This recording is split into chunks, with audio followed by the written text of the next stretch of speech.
Hello students, how are you? कैसे हैं आप लोग? Welcome you again in chemistry class and our today's topic is substitution versus elimination. आज हम बात करेंगे सब्स्टिट्यूशन और एलिमिनेशन रिएक्शन के बारे में। एक्चुअली ये टॉपिक हमने इसलिए सेलेक्ट किया है क्योंकि most of the time we have notice that students feel problem and confusion when they talk about elimination and substitution। Actually होता क्या है कि जब रिएक्शन की जाती है, कोई न्यूक्लियोफाइल जब अटैक करता है तो उस समय स्टूडेंट्स के लिए ये फाइंड करना थोड़ा डिफिकल्ट होता है कि कब तो यहाँ सब्स्टिट्यूशन रिएक्शन होगी और कब एलिमिनेशन रिएक्शन होगी। ठीक है, क्योंकि दोनों में ही जो नेगेटिव स्पीसीज होता है, नेगेटिव आयन होता है, वो अटैक करता है। ठीक है, तो हमें ये डिसाइड करना थोड़ा मुश्किल हो जाता है कि अब इसको एलिमिनेशन से कराएं रिएक्शन को या सब्स्टिट्यूशन से कराएं। तो आज हम इसी प्रॉब्लम को दूर करेंगे कि किस तरह से एलिमिनेशन और सब्स्टिट्यूशन रिएक्शन को आप डिसाइड करेंगे। ठीक है, चलिए देखते हैं। तो देखिए, इसमें अगर हम बात करें एलिमिनेशन वर्सेस सब्स्टिट्यूशन की, तो इसमें 3 फैक्टर्स हैं जिनकी वजह से आप डिसाइड करते हैं कि ये रिएक्शन किस तरह से होगी। ठीक है, इसमें पहला फैक्टर है nature of alkyl halide. Nature of alkyl halide.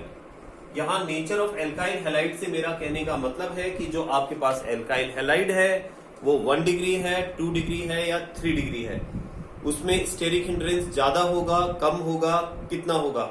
तो मतलब उस एल्काइल हैलाइड का नेचर कैसा है, ज्यादा ब्रांच वाला है या कम ब्रांच वाला है। ये फैक्टर भी ध्यान रखना एलिमिनेशन और सब्स्टिट्यूशन के लिए कंसिडर किया जाता है। ठीक है, अब एक एक करके बात करेंगे हम इन सब के बारे में। और दूसरा फैक्टर है हमारे पास strength and size of, second is strength and size of nucleophile.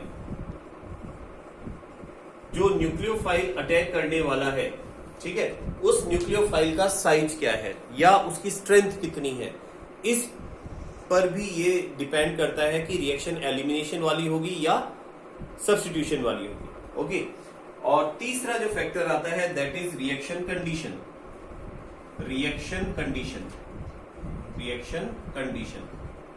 Reaction condition से हमारा मतलब है कि जब आप रिएक्शन करा रहे हैं तो उस रिएक्शन को के टाइम पर आपने टेम्परेचर क्या रखा है, हाई टेम्परेचर पर करा रहे हैं, लो टेम्परेचर पर करा रहे हैं, या फिर आप जब रिएक्शन करा रहे हैं तो उसमें सॉल्वेंट आपने कैसा काम में लिया है, वो सॉल्वेंट जो है वो पोलर है, मतलब ज्यादा पोलैरिटी वाला है या कम पोलैरिटी वाला है। तो ये वाले फैक्टर जो है ये भी डिसाइड करते हैं कि रिएक्शन एलिमिनेशन मेथड से होगी या सब्स्टिट्यूशन से होगी। तो 3 तो ये फैक्टर आपको ध्यान में रखने हैं।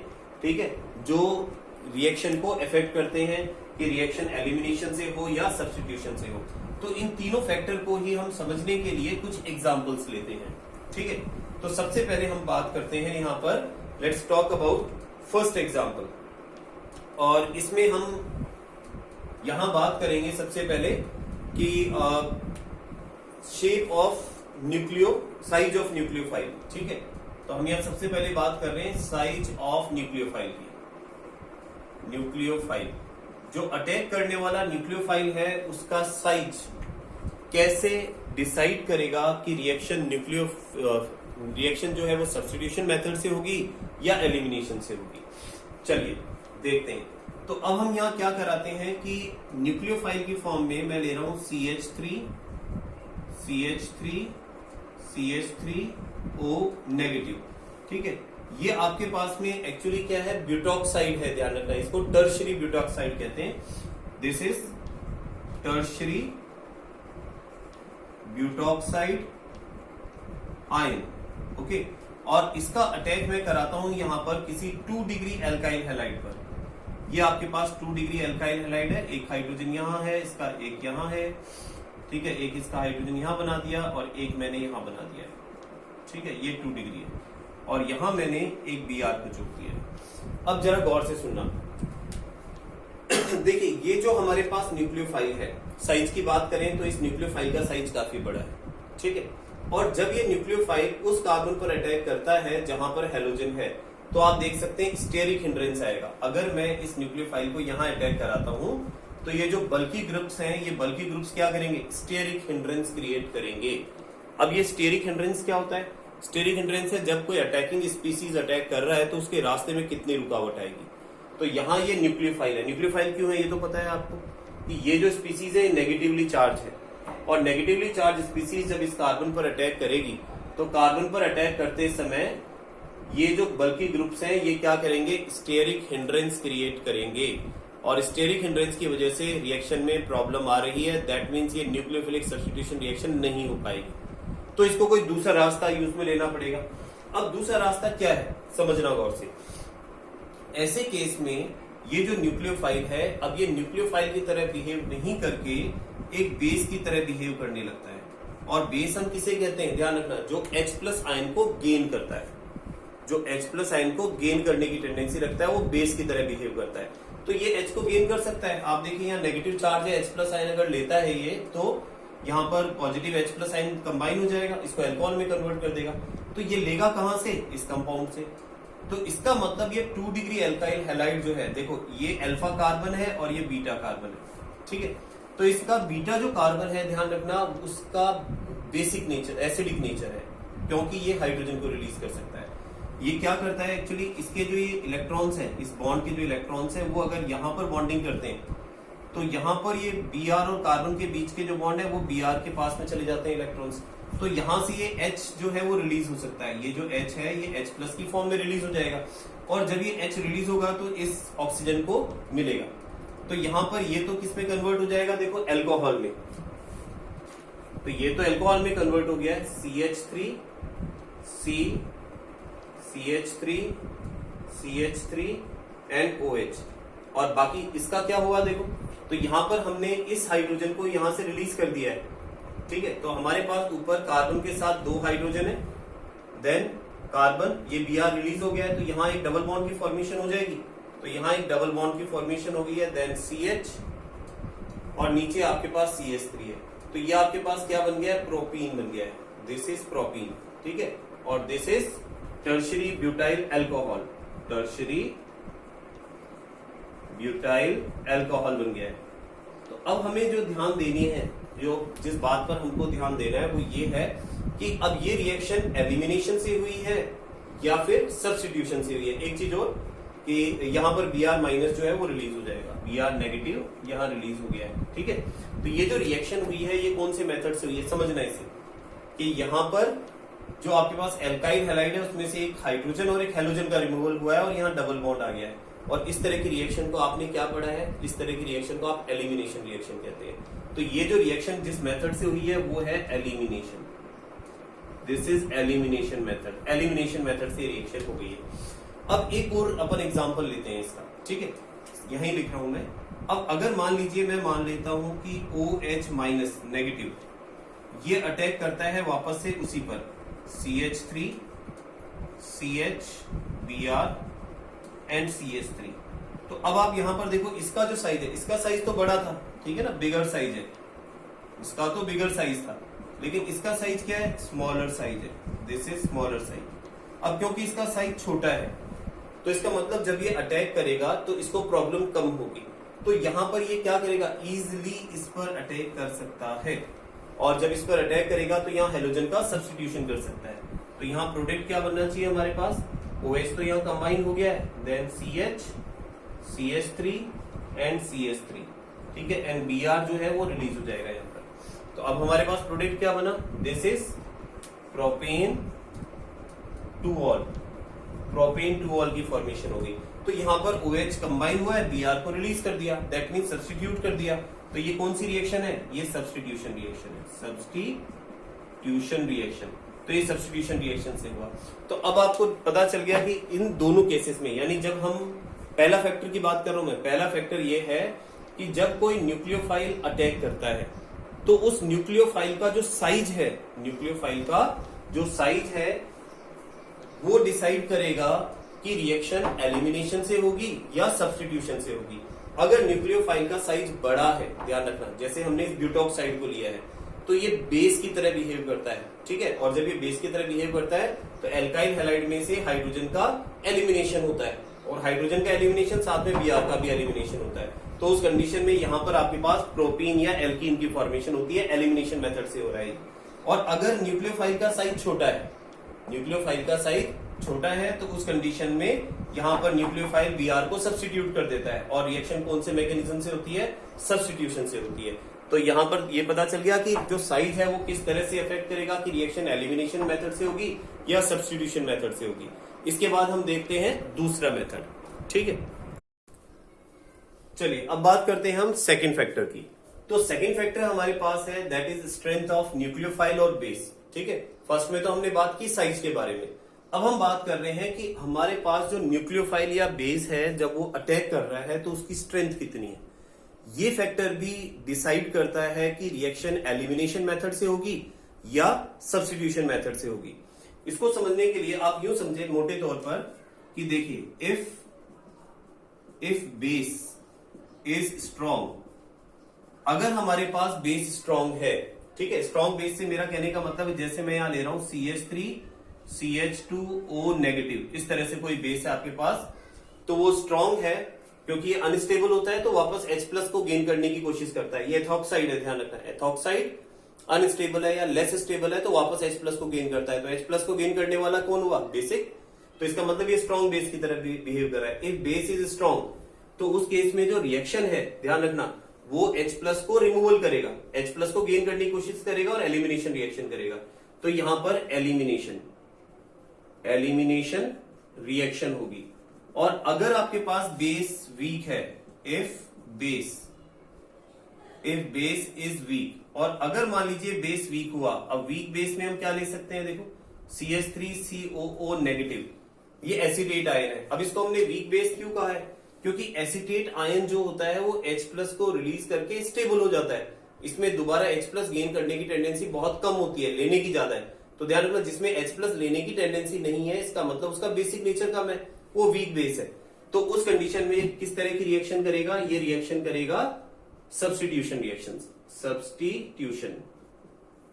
ये सब्स्टिट्यूशन रिएक्शन शो करेगा। एक एग्जांपल लेते हैं हम, जैसे मान लीजिए हमारे पास में है CH3 then CH and Br, और हम इसकी रिएक्शन दो तरह से करा रहे हैं, ठीक है। एक तो हम इसकी रिएक्शन करा रहे हैं CH3CH2O नेगेटिव से, या Na कर लगा देते हैं, सोडियम एथॉक्साइड से, और दूसरी हम इसकी रिएक्शन करा रहे हैं CH3COONA, ठीक है, सोडियम एसीटेट से। तो यहां पर अगर हम देखें कि न्यूक्लियोफाइल कौन कौन है आपके पास, देखो तो न्यूक्लियोफाइल ये वाला ग्रुप है, इसमें नेगेटिव वाला CH3CH2O माइनस, और इसमें CH3COO माइनस। तो मैं ऑलरेडी बता चुका हूं आपको कि अगर एसिटेट ग्रुप है तो वीक बेस है, ठीक है, और अगर इथॉक्साइड है तो वो स्ट्रॉन्ग बेस है, ठीक। तो अब ध्यान रखना आप, होगा क्या कि जो स्ट्रॉन्ग बेस होता है, जैसे इसको हमने स्ट्रॉन्ग बेस कहा है, स्ट्रॉन्ग बेस, तो स्ट्रॉन्ग बेस क्या करेगा, इसको अगर मैं हाइड्रोजन को देखो थोड़ा सा इस तरह से ड्रॉ कर देता हूं तो समझने में आपको आसानी रहेगी, ठीक है। यस, अब देखिए, तो स्ट्रॉन्ग बेस क्या करेगा, ध्यान रखना, वो H प्लस को लेने की कोशिश करेगा, और अगर H प्लस को गेन कर लेता है वो, जैसे अगर ये आप यहां देख रहे हैं, यहां इसके पास में इलेक्ट्रॉन्स है, तो अगर मान लीजिए ये जो H है वो अपने इलेक्ट्रॉन यहां दे देता है, ठीक है, यहां दे देता है, तो H रिलीज होना इजी हो गया, और यहां से Br इलेक्ट्रॉन इस बॉन्ड से ले लेगा, तो यहां इन दोनों से जो वैलेंसी फ्री हुई है वो एक डबल बॉन्ड बना लेगी। तो आपके पास प्रोडक्ट क्या बनना चाहिए, देखिए, तो आपके पास जो प्रोडक्ट बनना चाहिए इस कंडीशन में, एक तो बनना चाहिए CH3, ठीक है, दूसरा CH2 double bond CH and CH3। लेकिन इसमें अगर हम बात करें कि अगर सब्स्टिट्यूशन रिएक्शन होती तो ये वाला ग्रुप जो है नेगेटिव इस Br को डिस्प्लेस करता, तो उस कंडीशन में प्रोडक्ट क्या बनता, तो उस कंडीशन में प्रोडक्ट ये बनता CH3 CH3 and O CH2 and CH3। तो अब अगर आपसे पूछा जाए कि मेजर प्रोडक्ट कौन सा बनेगा इन दोनों में, ठीक है, इन दोनों में अगर आपसे पूछा जाए कि मेजर प्रोडक्ट कौन सा बनेगा, तो जैसा मैंने कहा, क्योंकि बेस हमारे पास क्या है, बेस हमारे पास स्ट्रॉन्ग है, ठीक है, तो अगर बेस स्ट्रॉन्ग है तो वो H प्लस को लेने की कोशिश करेगा और एल्कीन की फॉर्मेशन ज्यादा करेगा। तो ध्यान रखना, आपके पास 80% तो एल्कीन बनेगा, ठीक है, और 20% ये बनेगा। तो ये वाला जो प्रोडक्ट बन रहा है, देखो ये जो प्रोडक्ट बन रहा है, ये तो कौन सी रिएक्शन से बना है, फ्रॉम एलिमिनेशन, ये एलिमिनेशन रिएक्शन से बना है। और ये कौन से बना है? This is from substitution. Substitution. तो मेरा यहां कहने का मतलब है, आई मीन टू से, कि कोई जरूरी नहीं है कि 100% वहां एलिमिनेशन रिएक्शन ही हो। एलिमिनेशन के साथ थोड़ी बहुत सब्स्टिट्यूशन भी हो सकती है, क्योंकि ये भी पॉसिबिलिटी है कि ये जो नेगेटिव आयन है ये इस पर पीछे से अटैक करे और बीआर को रिलीज कर दे, तो वो 20% ही हो रहा है ऐसा, ठीक है। लेकिन 80% क्या हो रहा है कि ये हाइड्रोजन यहां से रिलीज हो रहा है, इस H को ये गेन कर रहा है, ठीक है ना, और गेन करके इस H को रिलीज कर रहा है और H को रिलीज करके और ये इसके साथ में कंबाइन हो गया और एल्कीन की फॉर्मेशन कर ली है, ठीक है। तो एक तो ये हुआ यहाँ पर।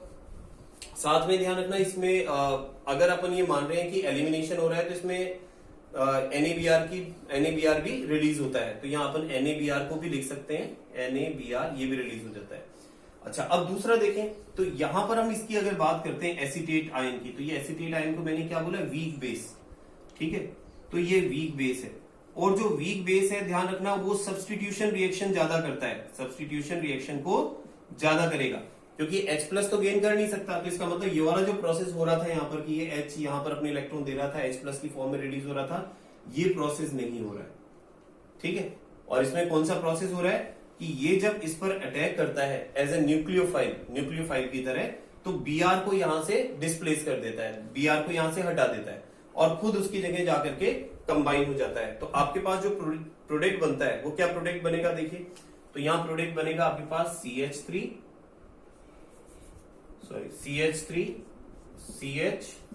CH3 देन Br को हमने डिस्प्लेस किया, Br की जगह इसको जोड़ा है, तो यहां आ गया आपके पास oxygen, then O, then CH3। तो इस तरह से प्रोडक्ट बने।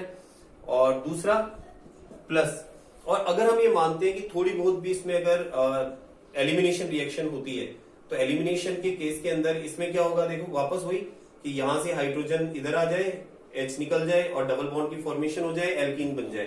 तो यहां पर एल्कीन को भी अपन बना के देख लेते हैं। तो अब यहां पर ये एलिमिनेशन से, ठीक है। लेकिन एक चीज ध्यान रखें इसमें कि, और वैसे वो NaBr तो निकलेगा ही, क्योंकि यहाँ NaBr जो है ये रिलीज हो ही जाएगा, लेकिन ध्यान रखें इसमें 100% ये बनता है और 0% ये बनता है कि ये वाली जो रिएक्शन है ये प्योरली किस तरह से होती है? ये रिएक्शन प्योरली एलिमिनेशन मेथड से होती है, ठीक है। अब यहां पर देखो, इनसे कंक्लूजन निकाल ले अपन सीधा सा, ये जो दूसरा फैक्टर हम बात कर रहे हैं कि न्यूक्लियोफाइल या बेस जो है उसकी स्ट्रेंथ पर डिपेंड कर रहा है। तो यहां हमने जैसे दो न्यूक्लियोफाइल लिए हैं, एक तो एथॉक्साइड आयन है और एक एसीटेट आयन है। तो इसमें जो स्ट्रॉन्ग बेस की तरह बिहेव करेगा, ठीक है, जो स्ट्रॉन्ग बेस की तरह बिहेव करेगा वो कौन सी रिएक्शन करेगा? एलिमिनेशन, क्योंकि जो स्ट्रॉन्ग बेस है वो एल्काइल हैलाइड में से हाइड्रोजन का रिमूवल करवा सकता है, प्रोटॉन को एब्स्ट्रैक्ट करा सकता है उससे। तो इसका मतलब ये प्रोटॉन को एब्स्ट्रैक्ट करा सकता है, इसलिए एलिमिनेशन रिएक्शन कर रहा है। इसलिए फर्स्ट वाले केस में अगर हम देख रहे हैं तो एथॉक्साइड की वजह से 80% एलिमिनेशन वाला प्रोडक्ट बन रहा है हमारे पास, ये 20% है, थोड़ा बहुत हुआ है ये, ठीक है। और अगर हमारे पास वीक बेस है तो वीक बेस इसका मतलब वो हाइड्रोजन रिलीज नहीं कर सकता, जो अल्फा हाइड्रोजन एसिडिक हाइड्रोजन है इसका, उसको रिलीज नहीं करवा सकता, तो केवल सब्स्टिट्यूशन होगा। तो इसलिए यहां पर सब्स्टिट्यूशन से प्रोडक्ट क्या बन रहा है आपके पास में? ये बन रहा है जो 100% है। इसकी नेमिंग और कर देते हैं हम एक बार, ठीक है। तो नेमिंग में जैसे अगर मैं इसकी नेमिंग करता हूं, ये तो हमें पता ही है कि ये क्या है? प्रोपीन है, दिस इज प्रोपीन, ठीक है। और अगर आप इसकी नेमिंग करते हैं तो देखो ये क्या है? This is isopropyl, this is ethyl and ether. तो आप इसको क्या कह सकते हैं? ई पहले आता है, इथाइल, आइसोप्रोपाइल, ईथर, ओके। इसे देखिए आप, इसकी नेमिंग करें, ये क्या है? तो यहां पर देखो ये क्या है? आइसोप्रोपाइल, और ये क्या है आपके पास? एसीटेट। तो इसे क्या बोल सकते हैं? आइसोप्रोपाइल एसीटेट, ठीक है। तो इसमें आइसोप्रोपाइल एसीटेट बन रहा है 100%, और उसमें आइसोप्रोपाइल इथाइल आइसोप्रोपाइल ईथर जो बन रहा है वो आपके पास में 20% है, ठीक है। इसमें ये मेजर प्रोडक्ट है एलिमिनेशन का, और इसमें ये मेजर प्रोडक्ट है सब्स्टिट्यूशन रिएक्शन का। ये चीज क्लियर हो गई आपको? ये सेकंड फैक्टर हो गया है, ठीक है। अब हम बात करेंगे थर्ड फैक्टर के बारे में। चलिए अब देखते हैं थर्ड फैक्टर। तो थर्ड फैक्टर के अंदर हम बात कर रहे हैं कि effect of temperature and solvent. तो जैसा मैंने कहा था कि जब आप रिएक्शन कराते हैं तो उसमें कंडीशन जो होती है, रिएक्शन कंडीशन जो होती है, वो भी ये इफेक्ट डालती हैं कि वो रिएक्शन एलिमिनेशन से होगी या सब्स्टिट्यूशन से होगी। ठीक है, तो इसको समझते हैं। जैसे मान लीजिए हम यहां एक रिएक्शन देख रहे हैं कि सपोज वी हैव, हमारे पास है CH3 CH3 एंड Br। ठीक है, और इस पर हम अटैक कराते हैं, इस पर हम अटैक करा देते हैं एक तो KOH, और यहां KOH को लेते हैं हम एल्कोहलिक। ठीक है, और दूसरे केस में हम KOH को लेते हैं KOH, और यहां लेते हैं हम एक्वस। ठीक है, अब मेरी बात को बहुत ही गौर से सुनना। ठीक, तो मेरा कहने का मतलब है कि अगर मैं एल्कोहलिक KOH लेता हूं, तो जो एल्कोहलिक KOH, और साथ में ध्यान रखना टेम्परेचर को थोड़ा ज्यादा लेते हैं, 473 केल्विन। ठीक है, इतना टेम्परेचर लेता हूं। तो एल्कोहल जो होता है वो एक लेस पोलर सॉल्वेंट है। ध्यान रखना, एल्कोहल जो है, एल्कोहल लेस पोलर सॉल्वेंट है, इसकी पोलैरिटी कम है। तो इसकी क्योंकि पोलैरिटी कम है, तो इसलिए इस कंडीशन के अंदर यहां ये न्यूक्लियोफाइल को रिलीज नहीं कर पाता है, इसका डिसोसिएशन एक्चुअली में कम होता है, OH माइनस अटैक नहीं करता है। ठीक है ना, तो यहां ये क्या करता है इस कंडीशन में, और टेम्परेचर को भी आपने ज्यादा रखा हुआ है, तो ज्यादा टेम्परेचर पर बॉन्ड का डिसोसिएशन ज्यादा होता है। तो यहां पर अगर मैं बात कर रहा हूं, जैसे ये आपके पास एल्कीन है, ब्रोमो एल्कीन, और इस ब्रोमो एल्कीन के अंदर ये हमने हाइड्रोजन बना दी है। तो ये जो है ना, ये ध्यान रखना, ये कंडीशन जिसमें हम कह रहे हैं कि लेस पोलर सॉल्वेंट है और टेम्परेचर ज्यादा है, ये एलिमिनेशन को फेवर करती है। तो जब ये एलिमिनेशन को फेवर कर रही है, तो एलिमिनेशन में क्या होगा कि ये वाले जो बॉन्ड है, इसके इलेक्ट्रॉन यहां पर आ जाएंगे, और इसके जो इलेक्ट्रॉन्स है वो Br के पास चले जाएंगे। तो यहां H रिलीज हो गया, तो अब प्रोडक्ट क्या बनना चाहिए हमारे पास? तो उस कंडीशन में हमारे पास जो प्रोडक्ट बनता है वो है CH2 double bond CH2 double bond CH, then CH3 plus साथ में ये जो H है ये OH के साथ कंबाइन होकर के H2O की फॉर्मेशन करेगा, और K जो है वो Br के साथ कंबाइन होकर के KBr की फॉर्मेशन करेगा। ठीक है, तो ये जो रिएक्शन जिस मेथड से हुई है, ये मेथड है एलिमिनेशन। ठीक है, अब वही KOH है, लेकिन आपने मीडियम चेंज कर दिया है। मीडियम आपने क्या ले लिया है? एक्वस। एक्वस का मतलब है वाटर सॉल्यूशन। तो ध्यान रखना, अगर आपके पास वाटर है, एक्वस सॉल्यूशन है, तो ये एक पोलर सॉल्वेंट है। ठीक है, और जो पोलर सॉल्वेंट होता है वो डिसोसिएशन में हेल्प करता है। तो यहां KOH का डिसोसिएशन होगा और easily OH minus ion available होंगे। तो जब OH माइनस आयन अवेलेबल है, तो वो अटैक करेंगे इस कार्बन के ऊपर, और टेम्परेचर को भी आपने कम लिया है। यहां टेम्परेचर आप लेते हैं 373 केल्विन। ठीक है, तो इस कम टेम्परेचर पर केवल OH माइनस अटैक करेगा और हाइड्रोजन का डिसोसिएशन नहीं होगा, यहाँ H प्रोटॉन रिलीज नहीं होंगे। ठीक है, और रिएक्शन कौन सी होगी? न्यूक्लियोफिलिक सब्स्टिट्यूशन रिएक्शन होगी। तो प्रोडक्ट क्या बनना चाहिए आपके पास? तो प्रोडक्ट बनना चाहिए CH3 CHOH एंड CH3। ठीक है, और साथ में KBr रिलीज हो जाएगा यहाँ पर, और KBr रिलीज हो जाएगा। ठीक है, तो ये आपके पास क्या बन गया? Propane two all. ठीक है, प्रोपेन टू ऑल की फॉर्मेशन हो गई, और ये क्या बना था आपके पास? प्रोपीन। तो अब ये चीज आपको क्लियर हो गई है कि अगर हम सेम कंपाउंड ले रहे हैं, जैसे KOH हमने सेम लिया है, इसकी जगह हम NaOH भी ले सकते हैं, सोडियम हाइड्रोक्साइड या पोटेशियम हाइड्रोक्साइड में से एक चीज। हमने मीडियम अलग अलग रखा है और टेम्परेचर अलग अलग रखा है। अगर हमारे पास, ध्यान रखें, लेस पोलर मीडियम है और हाई टेम्परेचर है, तो ये एलिमिनेशन रिएक्शन को फेवर करेगा, और आपके पास में एलिमिनेशन रिएक्शन से प्रोपीन की फॉर्मेशन होगी। लेकिन अगर आपके पास टेम्परेचर है कम, ठीक है, और जो आपके पास मीडियम है, जो सॉल्वेंट है वो ज्यादा पोलर है, तो वो न्यूक्लियोफाइल को जनरेट करता है इजिली, और वो न्यूक्लियोफाइल जब अटैक करता है, तो आप देखो न्यूक्लियोफाइल अटैक करके यहाँ पर किसकी फॉर्मेशन करता है? प्रोपेन टू ऑल, यानी एल्कोहल सब्स्टिट्यूशन प्रोडक्ट की फॉर्मेशन करता है। तो ये हमारा तीसरा फैक्टर हो गया कि किस तरह से टेम्परेचर और सॉल्वेंट जो है वो डिसाइड करते हैं कि रिएक्शन न्यूक्लियोफिलिक होगी या एलिमिनेशन होगी। इसके बाद हम बात करेंगे फोर्थ फैक्टर के बारे में। चलिए अब देखते हैं हम फोर्थ केस। फोर्थ है हमारा size of alkyl halide and type of nucleophile. कि हमारे पास अगर एल्काइल हैलाइड का साइज ग्रेटर है, जैसे 3 डिग्री एल्काइल हैलाइड बड़ा साइज है हमारे पास में, ठीक है, और उस पर हम अटैक करा रहे हैं न्यूक्लियोफाइल के, दो डिफरेंट तरह के न्यूक्लियोफाइल। तो फर्स्ट केस देखिए आप कि यहां पर हमारे पास जो न्यूक्लियोफाइल है दिस वन, ये न्यूक्लियोफाइल वीक है, ठीक है, इसको स्ट्रॉन्ग बेस मान सकते हैं कि जो बेस है वो स्ट्रॉन्ग है, न्यूक्लियोफाइल वीक है ये। क्योंकि जैसा हमने पहले बताया था C2H5OH जैसे इथाइल अल्कोहल होता है, अगर आप इसका हाइड्रोजन रिलीज कर देते हैं तो हाइड्रोजन रिलीज करने के बाद ये एथॉक्साइड बनता है, और एथॉक्साइड जो है इसकी स्टेबिलिटी कम है, और स्टेबिलिटी कम है तो इसका मतलब H+ को गेन करने की टेंडेंसी ज्यादा है, तो ये वापस से H+ को गेन करेगा, ठीक है। तो इसका मतलब ये प्रोटॉन को गेन करने की टेंडेंसी रखता है, तो हम ये कहते हैं कि ये एक बेस की तरह काम करता है, एक स्ट्रॉन्ग बेस की तरह काम करता है। तो अगर हम सोडियम एथॉक्साइड को अल्कोहल के साथ में ले रहे हैं, ठीक है, सोडियम एथॉक्साइड को अल्कोहल सॉल्वेंट के साथ लेते हैं और इसकी रिएक्शन कराते हैं, तो उस कंडीशन में ये न्यूक्लियोफिलिक सब्स्टिट्यूशन जो रिएक्शन है उसको ज्यादा प्रेफर करता है। और न्यूक्लियोफिलिक सब्स्टिट्यूशन रिएक्शन में आपने पढ़ा है कि क्या होगा कि ये न्यूक्लियोफिलिक सब्स्टिट्यूशन रिएक्शन को प्रेफर नहीं करेगा, एलिमिनेशन को ज्यादा प्रेफर करता है।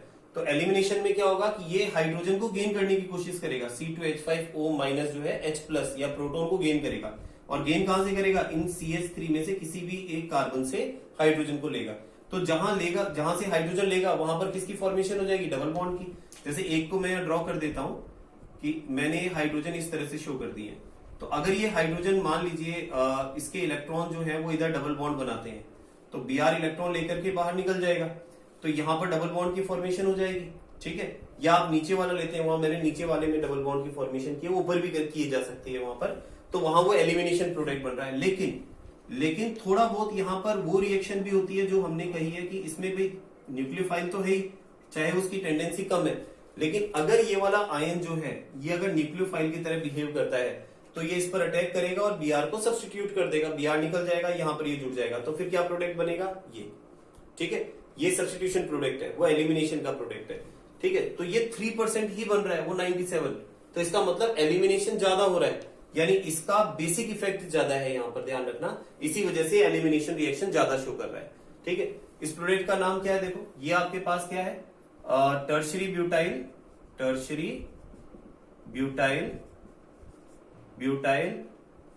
इथाइल ईथर, ठीक है। और ये वाला जो प्रोडक्ट बना है ये क्या बना है आपके पास, दैट इज 2 मिथाइल प्रोपीन, ठीक है, 2 मिथाइल प्रोपीन की फॉर्मेशन हुई है। सिमिलरली अब यहां आ जाए आप, अब यहां हमने क्या किया, केवल प्योर सॉल्वेंट लिया है, और वो सॉल्वेंट जो कि न्यूक्लियोफाइल की तरह बिहेव करता है, ठीक है। तो यहां ये प्योर सॉल्वेंट है जो न्यूक्लियोफाइल की तरह बिहेव कर रहा है, तो यहां ये जब न्यूक्लियोफाइल की तरह बिहेव करेगा तो न्यूक्लियोफिलिक सब्स्टिट्यूशन रिएक्शन ज्यादा देगा, तो जब न्यूक्लियोफिलिक सब्स्टिट्यूशन रिएक्शन ज्यादा देगा तो न्यूक्लियोफिलिक वाला प्रोडक्ट ज्यादा बनेगा। तो ये अगर अटैक करता है न्यूक्लियोफाइल की तरह इस कार्बन पर, ठीक है, जहां इस कार्बन पर, तो Br रिलीज हो जाएगा, तो आप देखिए यहाँ किसकी फॉर्मेशन होगी, इसकी, जो 80% बन रहा है अपने पास में। और ये क्या आपके पास, दिस इज 3 डिग्री या टर्शरी ब्यूटाइल, और ये क्या है आपके पास, इथाइल ईथर, ठीक है, इसकी फॉर्मेशन हो रही है, ये 80% बन रहा है। और जबकि आपके पास ये जो है दूसरा जो 20% प्रोडक्ट बना है जो एलिमिनेशन से बनता है, वो क्या है आपके पास, दैट इज 2 मिथाइल प्रोपीन की भी फॉर्मेशन हुई है। तो अब मेरा कहने का मतलब यह है कि जब आप अल्कोहल को सॉल्वेंट की फॉर्म में लेते हैं और सोडियम एथॉक्साइड को लेते हैं साथ में, तो सोडियम एथॉक्साइड का जो एथॉक्साइड ग्रुप है वो बेस की तरह ज्यादा बिहेव करता है और एलिमिनेशन रिएक्शन देता है 3 डिग्री के साथ में। तो एलिमिनेशन रिएक्शन से बनने वाला प्रोडक्ट या मेजर प्रोडक्ट है। लेकिन अगर हम केवल अल्कोहल लेते हैं, ठीक है, तो अल्कोहल के अंदर जो ये वाला पार्ट है, दिस इज CH3CH2O, ये न्यूक्लियोफाइल की तरह बिहेव करता है सॉल्वेंट की फॉर्म में। तो ये न्यूक्लियोफाइल की तरह जब बिहेव करेगा तो न्यूक्लियोफिलिक प्रोडक्ट ज्यादा बनेगा, लेकिन इसका मतलब ये नहीं है कि एलिमिनेशन नहीं होगा, एलिमिनेशन भी होगा क्योंकि इसका बेसिक नेचर भी तो है। लेकिन अगर हमारे पास में केवल यही है, अकेला अल्कोहल ही है, तो न्यूक्लियोफिलिक सब्स्टिट्यूशन रिएक्शन ज्यादा होगी, एलिमिनेशन कम होगी। इसलिए जो एलिमिनेशन वाला प्रोडक्ट है वो 20% ही बनेगा और न्यूक्लियोफिलिक सब्स्टिट्यूशन वाला जो प्रोडक्ट है वो ज्यादा बनेगा। तो आई होप आपको जितनी पॉसिबिलिटी यहाँ पर इन दोनों के बीच में है, न्यूक्लियोफिलिक सब्स्टिट्यूशन और एलिमिनेशन, ये मैंने क्लियर कर दी है। तो आई होप आपको ये टॉपिक समझ में आ गया होगा कि इन दोनों में जब कंपटीशन होता है तो जीत किसकी होती है, ठीक है, और कौन सा प्रोडक्ट बनता है। Okay, so that's all for today. फिर मिलते हैं नेक्स्ट टॉपिक के साथ, तब तक पढ़ते रहिए, आगे बढ़ते रहिए।